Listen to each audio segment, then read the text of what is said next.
Hello and welcome. So recently I did a big declutter on my foundations and concealers because I got rid of everything that has hyaluronic acid in it. Actually, I kept 3 concealers, so I talked about those in that video. That video will be linked below for you if you want to view that. But in this video, I'm showing you everything that survived that cull. Everything that remains in my collection in the foundation and concealer categories.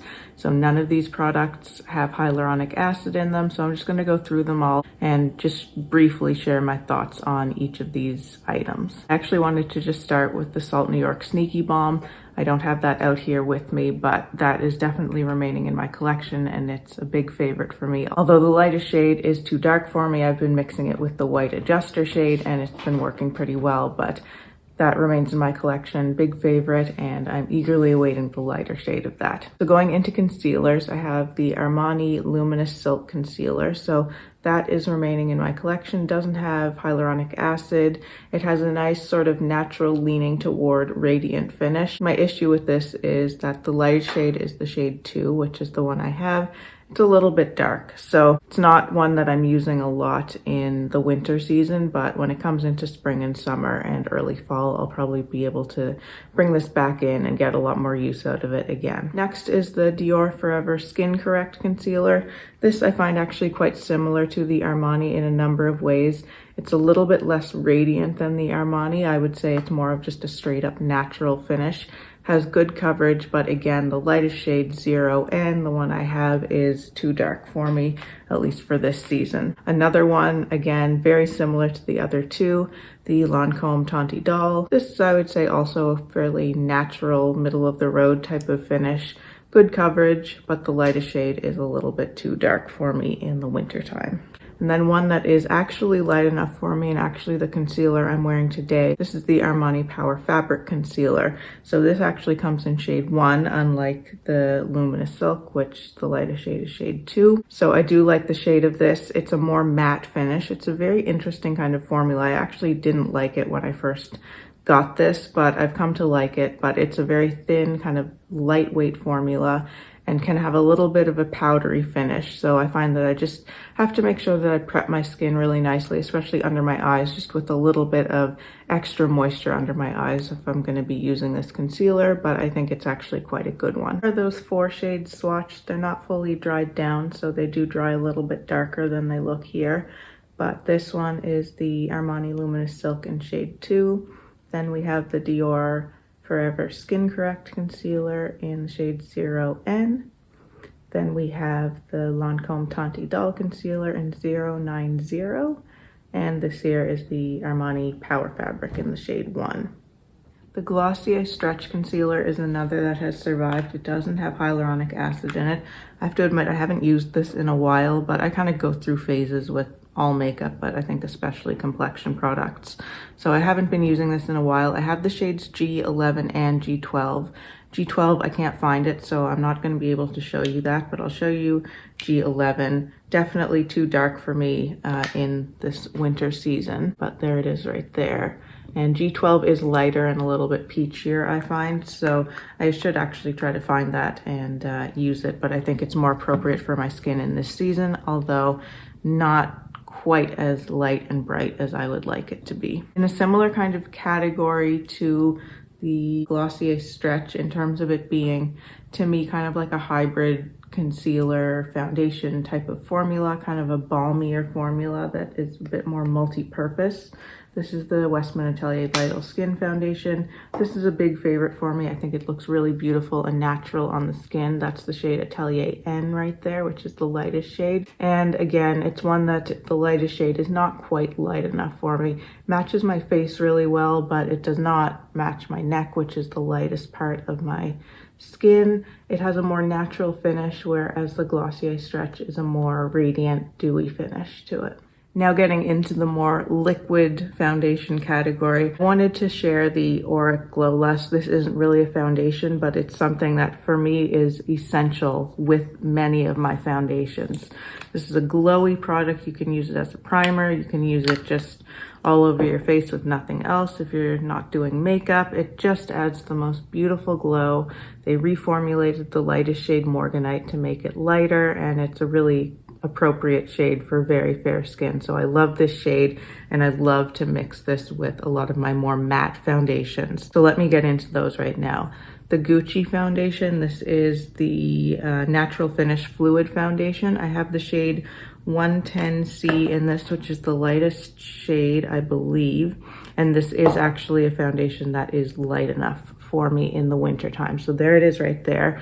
And I don't love it so much on its own. I don't really like an overall matte finish. I like a more radiant matte or natural or glowy finish. So I love to mix basically equal amounts of the Gucci with the Auric, and it just creates the most beautiful finish on the skin. It gives a good amount of coverage, and it is actually one that's light enough for me in the winter time. Another one that I use the same way, and I've actually been really enjoying this lately. I didn't love this when I first got it and tried it out, but I've been mixing it in with the Auric Glow Lust, and it's been creating a beautiful effect on the skin. So this is the Lawless Conceal the Deal foundation.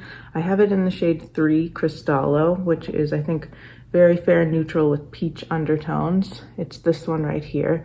This is a very different feeling formula from the Gucci, but the effect on the skin is kind of similar. It is a matte on its own, but when mixed with the Glow Lust, it creates a beautiful glowy finish. The Lawless is extremely thin. It's like a watery foundation. It has like things in there that have to mix the formula together, so you have to shake it really well before you use it, but it's extremely highly pigmented. So it works actually really nicely to mix with the Glow Lust, which the Glow Lust does have pigment in it. It definitely does add a tiny little bit of coverage, but it is still going to kind of thin out your foundation in terms of the coverage when you mix them together. I also sometimes like to mix the Lisa Eldridge foundation with the Glow Lust, although I kind of prefer the Lisa Eldridge over top of a glowy base as opposed to actually mixing it right in with a glowy base. It looks really nice over the Glow Lust, but I actually like to use generally something that is actually more moisturizing on the skin. So the Glow Lust can give you the moisturized look, and it does moisturize a little bit. With the Lisa Eldridge, I prefer something on the base that is actually like a proper moisturizer. So even something like the Nivea cream. I also really like the Kevin Aquan. I'll put a picture of it up. I can't remember what it's called. It's like a glass skin product. Very, very slippy and really does add a lot of moisture to the skin. So I think it plays really nicely with the Lisa Eldridge foundation, which is one that just wants to be matte on me. So I have to do a lot of moisturizing if I want any kind of a radiant, glowy finish from the Lisa Eldridge foundation. So that's the Lisa Eldridge in the shade 1, and it's another one that thankfully is appropriate for me to wear in the winter time. It's light enough for me. I also have shade 4 in this, which I didn't bring out here, but that's going to be more of my kind of summer shade if I do a fake tan, which I occasionally like to do in the summertime. And then I think the last of my more straight up matte foundations, this is the Sisley Phytoton Ultra Eclat foundation. This I find to be quite matte as well, one that I really would only wear mixed with the Auric Glow Lust.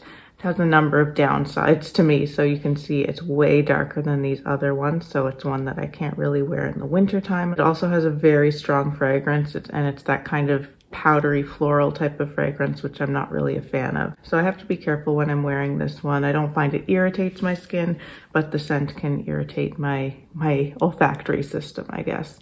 But it is actually quite nice. It really smooths out the skin very beautifully and mixes really nicely with the Auric Glow Lust. Okay, next I'm going to move into skin tints, I think. So the first one is the Chanel Le Beige Water Fresh Tint. This is in the lightest shade 1, I think, or light 1.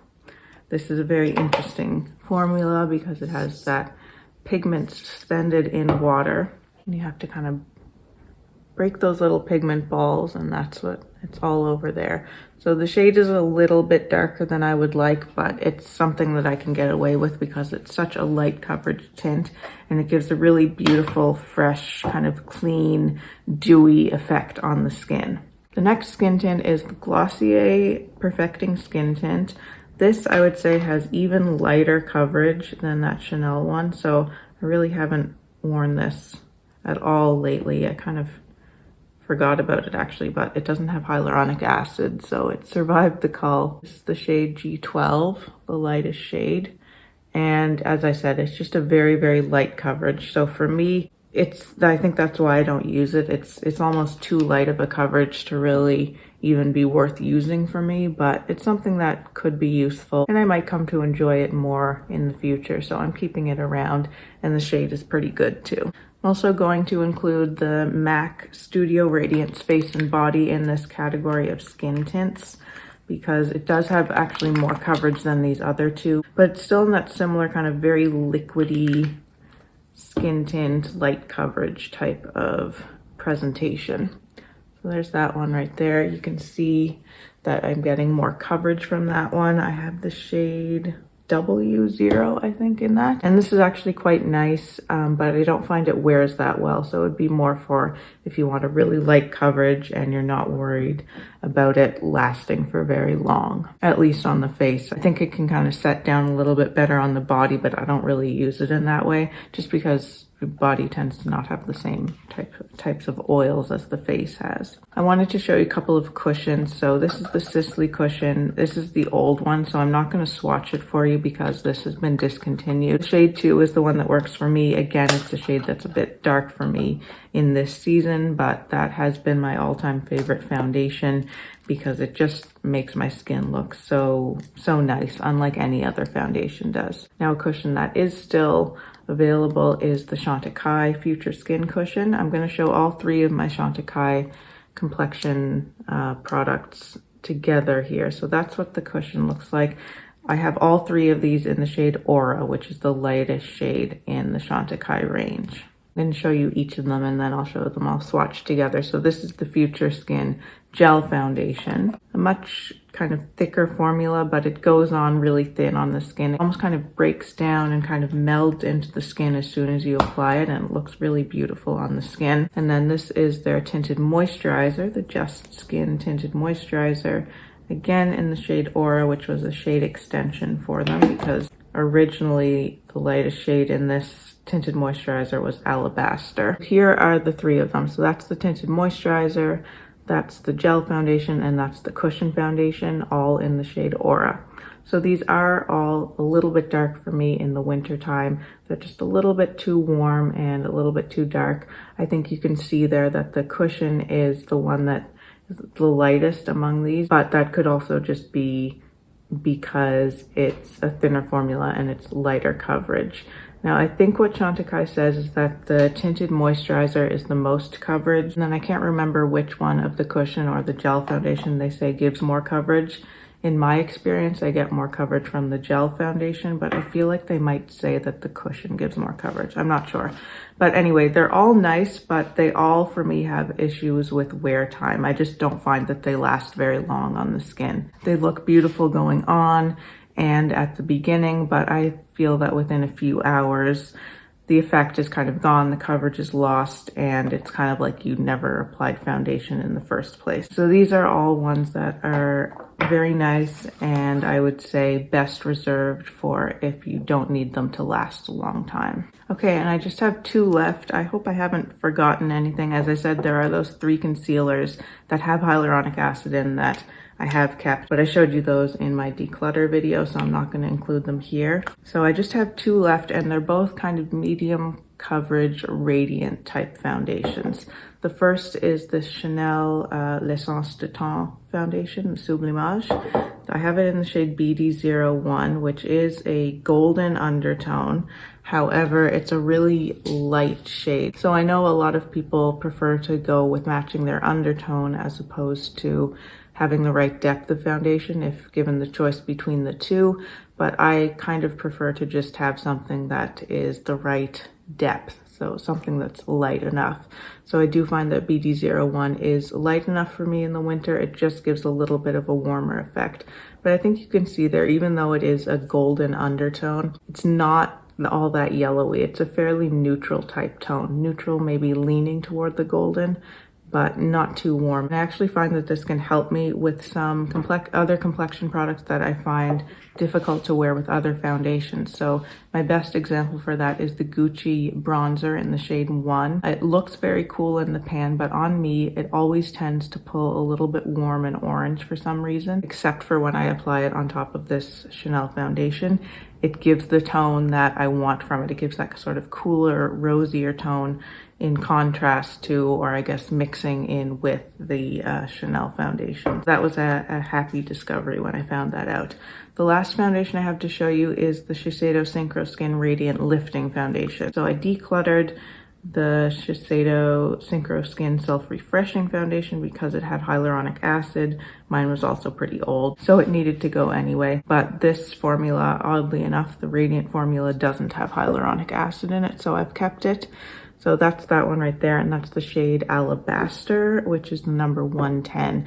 This is another one that does actually work for me in the winter time, which is great. And you can see it's not all that different from the Chanel, even though the Shiseido is described as a neutral undertone and the Chanel is a golden undertone. The Shiseido, even though it is a radiant foundation for sure, I find it quite thick and a little bit more pigmented than I prefer. So it's another one that I actually like to mix with the Auric Glow Lust just to kind of thin out that pigment a little bit and just make it something that I'm more comfortable wearing. So those are all the complexion products that I have that survived my big declutter. I hope you enjoyed watching this. Let me know if you have any questions or comments. Also, let me know if you have any recommendations for great foundations and concealers, especially in really, really light tones that don't have hyaluronic acid. I'm always on the lookout for those. I'm actually wearing the new Nars Light Reflecting Foundation today. I got a little sample of it, so I was only able to get it in the shade Mont Blanc, which is too dark for me, but I really wanted to try it, and I have to say I'm enjoying the formula so much. So that's one that I'm going to be looking more into for potentially better shade match for me because I do like the formula. Please let me know if you have any other questions or comments. I always love to see those. If you'd like to see more from me and you haven't subscribed to my channel already, I would really love for you to do so. Thanks again so much for watching. Take care, and I'll see you in my next video. Bye.